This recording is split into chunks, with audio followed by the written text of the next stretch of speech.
Good morning. I'm dropping stuff. Alright, I'm gonna get my treadmill going.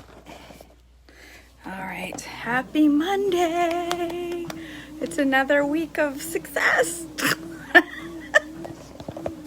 That sounds cheesy, but it is. It's another week of goodness, because we're gonna choose it. We're gonna choose joy. That's what I'm doing this morning.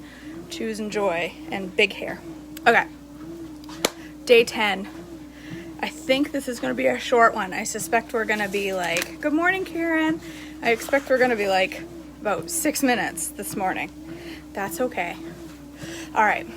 Esau marries Ishmael's daughter, Genesis 28, 6 through 9, 1929 or 1763 BC. Esau knew that his father Isaac had blessed Jacob and sent him to Paddan Aram to find a wife, and that he had warned Jacob, "You must not marry a Canaanite woman." He also knew that Jacob had obeyed his parents and gone to Paddan Aram. It was now very clear to Esau that his father did not like the local Canaanite women. So Esau visited his uncle Ishmael's family and married one of Ishmael's daughters, in addition to the wives he already had. His new wife's name was Mahalath. She was the sister of Nebaioth and the daughter of Ishmael, Abraham's son. Jacob's dream at Bethel, Genesis 28, 10 through 22. Meanwhile, Jacob left Beersheba and traveled toward Haran. At sundown, he arrived at a good place and set up camp and stopped there for the night. Jacob found a stone to rest his head against and lay down to sleep. Sounds comfy. As he slept, he dreamed of a stairway that reached from earth up to heaven, and he saw the angels of God going up and down the stairway. At the top of the stairway stood the Lord, and he said, "I am the Lord, the God of your grandfather Abraham, and the God of your father Isaac. The ground you are lying on belongs to you. I am giving it to you and your descendants. Your descendants will be as numerous as the dust of the earth. They will spread out in all directions, to the west and to the east, to the north and to the south. And all the families of the earth will be blessed through you and your descendants. What's more, I am with you, and I will protect you wherever you go. One day I will bring you back to this land. I will not leave you until I have finished giving you everything I have promised you." Then Jacob awoke from his sleep and said, "Surely the Lord is in this place, and I wasn't even aware of it." But he was also afraid and said, "What an awesome place this is. It is none other than the house of God, the very gateway to heaven." The next morning Jacob got up very early. He took the stone he had rested his head against, and he set it upright as a memorial pillar. Then he poured olive oil over it. He named the place Bethel, which means house of God, although it was previously called Luz. Fun fact, if I ever had another daughter, which I'm not, ever, because I can't now, but if I had had another daughter, I would have named her Bethel. Fun fact, because I love that name. All right, moving on.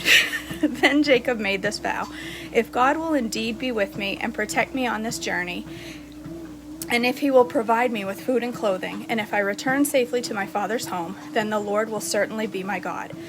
And this memorial pillar I have set up will become a place of worshiping God, and I will present to God a tenth of everything he gives me." Jacob arrives at Paddan Aram, Genesis 29, 1 through 14. Then Jacob hurried on, finally arriving in the land of the east. He saw a well in the distance. 3 flocks of sheep and goats lay in the open field beside it, waiting to be watered, but a heavy stone covered the mouth of the well. It was a custom there to wait for all the flocks to arrive before removing the stone and watering the animals. Afterward, the stone would be placed back over the mouth of the well. Jacob went over to the shepherds and asked, "Where are you from, my friends?" "We are from Haran," they answered. "Do you know a man there named Laban, the grandson of Nahor?" he asked. "Yes, we do," they replied. "Is he doing well?" Jacob asked. "Yes, he's well," they answered. "Look, here comes his daughter Rachel with the flock now." Jacob said, "Look, it's still broad daylight, too early to round up the animals. Why don't you water the sheep and goats so they can go back out to pasture?" "We can't water the animals until all the flocks have arrived," they replied. "Then the shepherds move the stone from the mouth of the well, and we will water all the sheep and goats." Jacob was still talking with him when Rachel arrived with her father's flock, for she was a shepherd. And because Rachel was his cousin, the daughter of Laban, his mother's brother, And because the sheep and goats belonged to his uncle Laban, Jacob went over to the well and moved the stone from its mouth and watered his uncle's flock. Then Jacob kissed Rachel, and he wept aloud. And he explained to Rachel that he was her cousin on her father's side, the son of her aunt Rebekah. So Rachel quickly ran and told her father Laban. And as soon as Laban heard that his nephew Jacob had arrived, he ran out to meet him. He embraced and kissed him and brought him home. When Jacob had told him his story, Laban explained, "You really are my own flesh and blood." Jacob marries Leah and Rachel. Genesis 29:14b through 30. After Jacob had stayed with Laban for about a month, Laban said to him, "You shouldn't work for me without pay, just because we are relatives. Tell me how much your wages should be." Now Laban had 2 daughters. The older daughter was named Leah, and the younger was Rachel. There was no sparkle in Leah's eyes, but Rachel had a beautiful figure and a lovely face. Since Jacob was in love with Rachel, he told her father, "I will work for you for 7 years if you'll give me Rachel, your younger daughter, as my wife." "Agreed," Laban replied. "I'd rather give her to you than anyone else. Stay and work with me."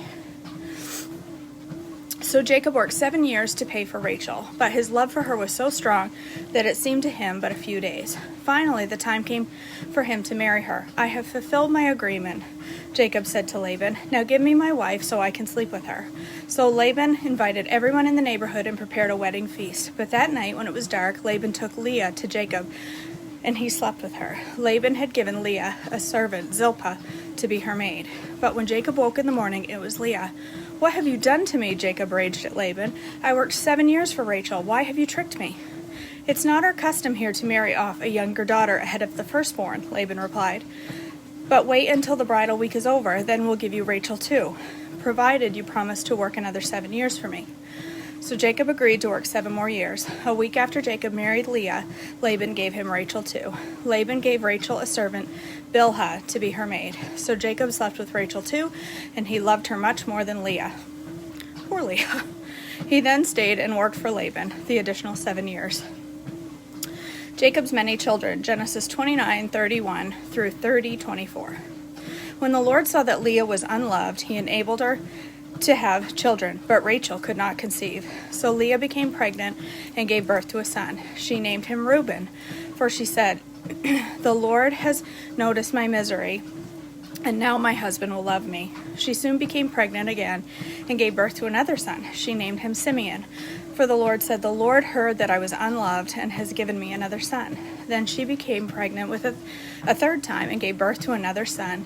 He was named Levi, for she said, surely this time my husband will feel affection for me, since I have given him 3 sons. Once again Leah became pregnant and gave birth to another son. She named him Judah, for she said, "Now I will praise the Lord," and then she stopped having children. When Rachel saw that she wasn't having any children for Jacob, she became jealous of her sister. She pleaded with Jacob, "Give me children or I'll die." Then Jacob became furious with Rachel. "Am I God?" he asked. "He's the one who has kept you from having children." Then Rachel told him, "Take my maid Bilhah and sleep with her. She will bear children for me, and through her I can have a family too." So Rachel gave her servant Bilhah to Jacob as a wife, and he slept with her. Bilhah became pregnant and presented him with a son. Rachel named him Dan, for she said, "God has vindicated me. He has heard my request and given me a son." Then Bilhah became pregnant again and gave Jacob a second son. Rachel named him Naphtali, for she said, "I have struggled hard with my sister, and I'm winning." Meanwhile, Leah realized she wasn't getting pregnant anymore, so she took her servant Zilpah and gave her to Jacob as a wife. Soon Zilpah presented him with a son. Leah named him Gad, for she said, "How fortunate I am." Then Zilpah gave Jacob a second son, and Leah named him Asher, for she said, "What joy is mine! Now the other women will celebrate with me." One day during the wheat harvest, Reuben found some mandrakes growing in a field and brought them to his mother Leah. Rachel begged Leah, "Please give me some of your son's mandrakes." But Leah angrily replied, "Wasn't it enough that you stole my husband? Now you will steal my son's mandrakes too?" Rachel answered, "I will let Jacob sleep with you tonight if you give me some mandrakes." So that evening, as Jacob was coming home from the fields, Leah went out to meet him. "You must come and sleep with me tonight," she said. "I have paid for you with some mandrakes that my son found." So that night he slept with Leah. And God answered Leah's prayers. She became pregnant again and gave birth to a fifth son for Jacob. She named him Issachar, for she said, God has rewarded me for giving my servant to my husband as a wife. Then Leah became pregnant again and gave birth to a sixth son for Jacob. She named him Zebulun, for she said, God has given me a good reward. Now my husband will treat me with respect, for I have given him 6 sons. Later she gave birth to a daughter and named her Dinah. Then God remembered Rachel's plight and answered her prayers by enabling her to have children. She became pregnant and gave birth to a son. God has removed my disgrace, and she named him Joseph, for she said, may the Lord add yet another son to my family. That's it. That's day 10. That was short today. Let's see. Oh, it's 10 minutes. It's 10 minutes. Ooh, jeepers. I feel a little dizzy there. All right, day 10 is done. Tomorrow we'll move on to day 11. All right, people. I hope you have a wonderful Monday. I'll upload this on YouTube in case you didn't get the whole thing, so that you can have your time with the Word too. And now I'm going to go upstairs and I'll probably do a video. I'm going to cook some breakfast. I think I'm going to make Instant Pot egg bites. I got a little thing and I'm going to give it a go. All right. Have a wonderful day, you guys. I love you all. I will talk to you shortly. Bye.